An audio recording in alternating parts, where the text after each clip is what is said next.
Hello दोस्तों, मैं अंकुल कुमार आप लोगों का फिर से आपका अपना YouTube channel make dream career में स्वागत करता हूं। तो जैसा कि हम लोगों ने झारखंड का एक सीरीज चला रहा था, ठीक है, जिसमें हम लोग जनजाति को देख रहे थे। तो जनजाति में हम लोग जनजाति का परिचय भी देख लिए थे और फिर उसमें जो सबसे पहला स्थान पर आता है पॉपुलेशन के आधार पर झारखंड में जो संथाल जनजाति है उसको भी देख लिए थे। तो आज से हम लोग देखेंगे, उसी को आगे कंटिन्यू करते हैं। तो आज हम लोग देखेंगे उरांव जनजाति के विषय में। किसके विषय में? उरांव जनजाति के विषय में। तो उरांव जनजाति होता क्या, आइए देखते हैं। तो सबसे पहले अगर हम उरांव जनजाति की बात करें तो उरांव जनजाति जो है सो हमारे झारखंड में दूसरे नंबर पर आता है। किस आधार पर? पॉपुलेशन के आधार पर। क्या बोले हमने कि झारखंड में उरांव जनजाति पॉपुलेशन के आधार पर, जनसंख्या के आधार पर दूसरा नंबर पर आता है। मतलब जनसंख्या के अनुसार से जो उरांव जनजाति है कितवां स्थान पर आता है? दूसरा स्थान पर। और अगर हम बात करें उरांव जनजाति का तो ये सबसे ज़्यादा शिक्षित जनजाति है। पूरा जितने भी जनजाति हैं हमारे झारखंड में 32-33, उन सब में से सबसे ज़्यादा शिक्षित कौन है? तो ये उरांव जनजाति है। देखिए वही लिखा हुआ है कि सबसे ज़्यादा शिक्षित जनजाति कौन है? उरांव जनजाति है। अगर हम बात करेंगे इसका जनसंख्या का तो झारखंड में इसका जनसंख्या कितना है? 17,16,618। झारखंड में इसका जनसंख्या कितना है? 17,16,618। और यही अगर इसका प्रतिशत देखें तो पूरा झारखंड में जितने भी जनजाति है तो पूरा जनजाति का प्रतिशत कितना? जनजाति का टोटल प्रतिशत में से 19.86% किसका है? उरांव जनजाति का है। और हम लोगों ने बोला, जैसा हमने अभी बोला कि झारखंड की ये दूसरी सबसे बड़ी जनजाति है। और अगर हम झारखंड का बात करें तो झारखंड में उरांव जनजाति दूसरा स्थान पर आता है। और अगर पूरा भारत का बात करें तो ये पूरा भारत में कितवां स्थान पर आता है? चौथा नंबर पर आता है। देखिए वही चीज़ लिखा हुआ है कि भारत की चौथी बड़ी जनजाति है ये। इनका संबंध अगर हम बात करें तो ये द्रविडियन प्रजातीय समूह से संबंध रखते थे। इनका संबंध किनसे होता था? तो द्रविडियन प्रजातीय समूह से इनका संबंध है। अगर हम बात करें ये स्वयं को क्या बोलते थे? कुडुख बोलते थे। ये स्वयं को क्या बोला करते थे? कुडुख। और कुडुख का मतलब होता है मनुष्य। ये स्वयं को मतलब खुद को कुडुख कह के पुकारा करते थे। इन्हें किसान भी कहा जाता था, धांगड़ भी कहा जाता था, धनका भी कहा जाता था। अगर इनका निवास स्थान का बात करें तो ये ज़्यादातर कोल्हान प्रमंडल में, दक्षिणी छोटा नागपुर में, उत्तरी छोटा नागपुर में, पलामू प्रमंडल में और संथाल परगना वाले क्षेत्रों में ज़्यादा रहते हैं। ठीक है। अगर हम बात करें कि इस उरांव जनजाति के विषय में जो भी अध्ययन किया गया, मतलब उनके विषय में जो भी खोज वगैरह किया गया, तो उनका खोज के लिए या फिर उनका गहन के लिए हम बोल सकते हैं कि सबसे पहला जो श्रेय जाता है, सर्वप्रथम उन पर उरांव जनजाति पर गहन कौन किए थे? तो उनका नाम था शरत चंद्र राय। ये इंपॉर्टेंट है, थोड़ा मार्क करके रख लीजिएगा। हो सकता है कि क्वेश्चन में कहीं पूछ दे कि उरांव जनजाति में या फिर उरांव जनजाति का गहन करने का सर्वप्रथम श्रेय किसे जाता है? तो क्या होगा आंसर? शरत चंद्र राय। अगर हम बात करें तो इनमें टोटल, अगर उरांव जनजाति में बात करें तो टोटल 68 गोत्र है। और किनके अनुसार से? ये शरत चंद्र राय के अनुसार से। शरत चंद्र राय के अनुसार से क्या है कि इस जनजाति में टोटल 68 गोत्र हैं, लेकिन उनमें से मुख्य कौन से हैं? 14। इनमें से कितने प्रमुख हैं? 14। और अगर हम बात करें उरांव जनजाति का तो आइए इसका विवाह के विषय में कुछ हम देख लेते हैं। अगर हम बात करें इनका विवाह के विषय में तो इनमें सेवा विवाह क्या था?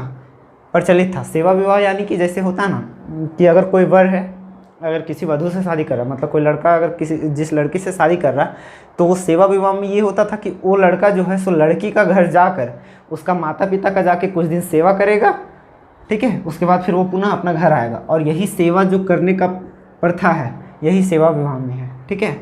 इसमें आयोजित विवाह का भी प्रचलन है। ठीक है। और इसमें समगोत्रीय विवाह, मतलब एक गोत्र, जैसे जो लड़का का गोत्र है और जो लड़की का गोत्र है, दोनों का गोत्र नहीं मिलना चाहिए। जिन दोनों का गोत्र, मतलब अगर वर और वधू दोनों का गोत्र मिल रहा है तो ये विवाह उसमें वर्जित था। इस तरह का विवाह उरांव जनजाति में नहीं हुआ करता है। ठीक है।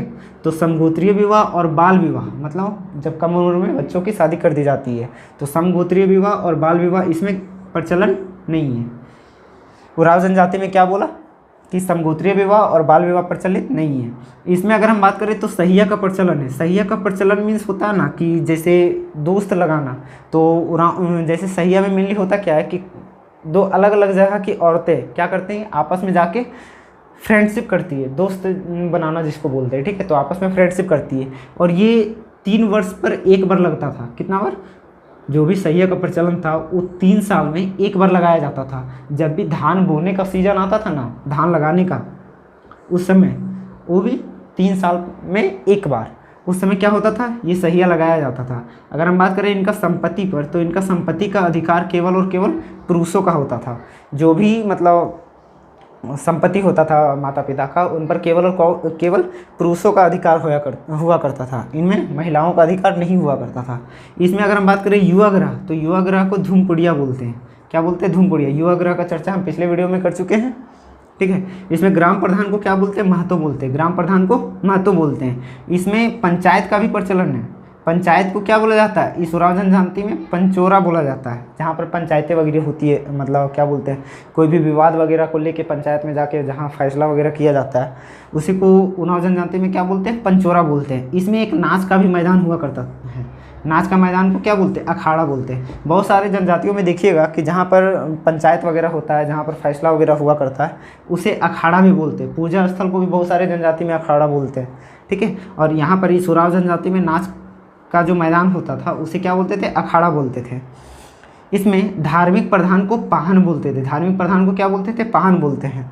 और इसका सहायक कौन होता है? पुजार होता है। देखिए, कभी कभी एग्जाम्स में क्वेश्चन इस तरह का भी पूछ देता है कि उरांव जनजाति में पाहन किसे बोलते हैं। इस तरह का भी क्वेश्चन पूछ देता है। कभी कभी उरांव ऐसे क्वेश्चन पूछ देता है कि उरांव जनजाति में जो पंचायत है, उस पंचायत को क्या बोला जाता है? तो क्या बोला जाता है? पंचोरा बोला जाता है। तो इस तरह से भी क्वेश्चन पूछ दिया करता है। और तो और एक चीज़ और है इसमें उरांव जनजाति में, उरांव जनजाति की जो लड़कियां थी वो क्या करती थी? किसी भी अननोन के साथ, मतलब जिसे वो नहीं जानती, किसी भी दूसरे के साथ वो क्या करती थी? उसको अपने से रिलेट करके, यानी कि गुई बना कर रहती थी, ठीक है। और वो चीज़ किसी से भी हुआ करता था, वो संबंध किसी से भी बनाया जा सकता था, किसी लड़के से भी बनाया जा सकता था। और जब लड़के से बनाया जाता था तो इस उरांव जनजाति की लड़कियां गुईहर बोलते थे। क्या बोलते थे? गुईहर।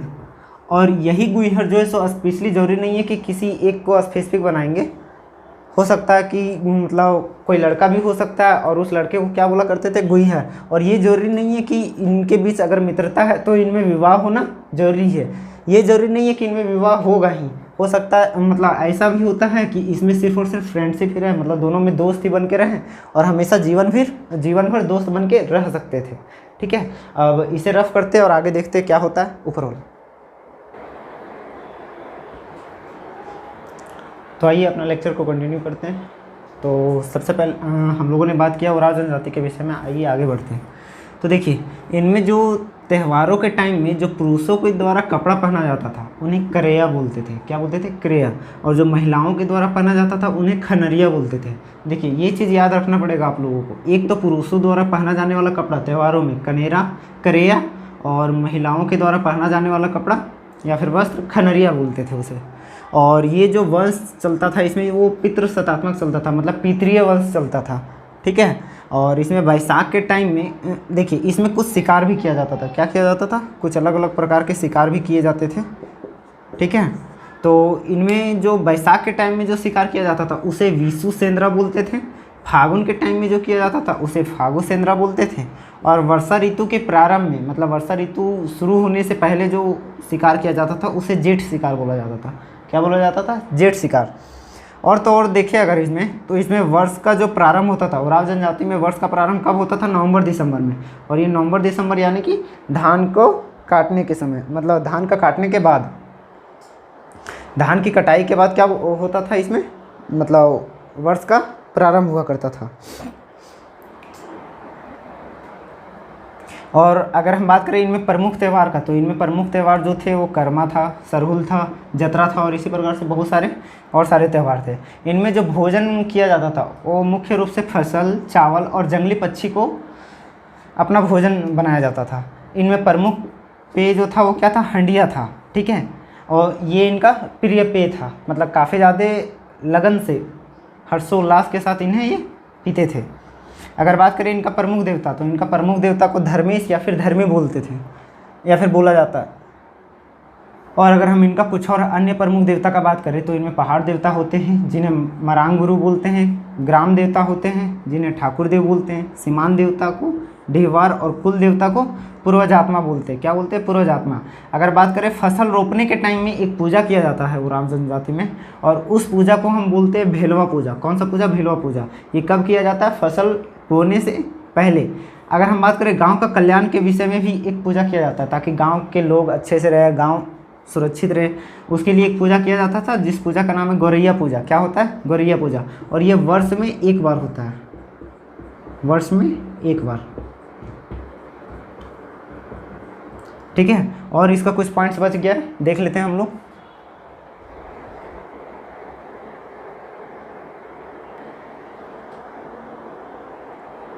देखिए, अगर हम बात करें इनमें मुख्य पूजा स्थल का, तो इसमें जो मुख्य पूजा स्थल होता है उसे सरना बोलते हैं। क्या बोलते हैं? सरना। और जहाँ पर पूर्वजों का आत्मा निवास करता है, मतलब जहाँ पर इनके पूर्वजों का, उराव जनजाति के पूर्वजों का आत्मा रहते हैं, उस स्थान को शासन बोलते हैं। क्या बोलते हैं? शासन। इसमें जो जादू टोना जो व्यक्ति करता है उसे माटी बोला जाता है। और इसमें जो है सो दाह संस्कार करने की प्रक्रिया प्रचलित है। क्या प्रचलित? दाह संस्कार करने की, मतलब जो भी अगर इंसान का मृत्यु होता है, उराव जनजाति के लोगों का अगर मृत्यु होता है तो उनका क्या किया जाता है? उनके शव को, उनका लाश को दाह संस्कार किया जाता है। और इसमें कुछ कुछ शव को दफनाने का भी प्रक्रिया है। और शव को दफनाने के बाद इनका जो क्रियाक्रम होता है वो ईसाई धर्म में जिस तरह किया जाता है ना, तो वही चीज़ लिखा हुआ है कि ईसाई परंपरा के अनुसार से इनमें क्या होता है? क्रियाक्रम किया जाता है। तो ये रहा मेरा कुछ उराव जनजाति के विषय में। तो इसी के साथ अपना वीडियो को हम यहीं एंड करते हैं। जय हिंद।